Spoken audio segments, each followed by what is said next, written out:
Alors bonjour Laurent Laliberté, Bonjour. collectif pour la culture en Essonne. On est au Musée français de la photographie C'est ça. à Bièvre. Est-ce que vous pouvez nous parler un petit peu du lieu? Alors, le Musée français de la photographie a été fondé à l'origine comme une association en 1960. Aujourd'hui, c'est un équipement, comme on dit, c'est-à-dire c'est une structure du département de l'Essonne.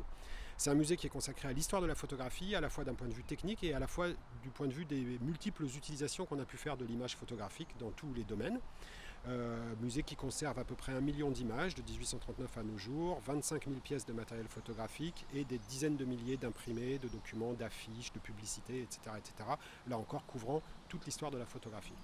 Dans le cadre de la Biennale Sciences de l'Art, dont le thème cette année est l'intelligence des plantes en question, vous avez choisi le platane qui se situe dans votre musée pour parrainer le projet artistique dont on parlera plus tard. Est-ce que vous pouvez nous parler déjà un petit peu de ce platane, de ce fameux platane?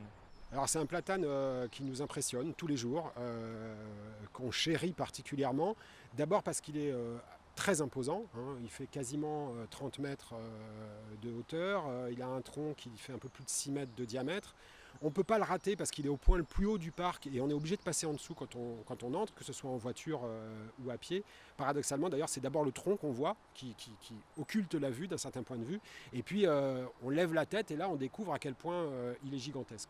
On nous dit qu'il aurait entre 150 et 200 ans. Ça veut dire que il est à peu près aussi ancien que la photographie, à peu près aussi ancien que les plus anciens des objets qu'on conserve, Ouais. sauf que lui, il est vivant. Du coup, dans le cadre de la Biennale, vous allez accueillir un projet tout particulier. Est-ce que vous pouvez nous en parler? Alors c'est un projet en fait qui est centré sur la production, l'œuvre d'une jeune artiste française qui s'appelle Capucine Vandenbroek. Euh, L'ensemble d'œuvres s'appelle Filigrane.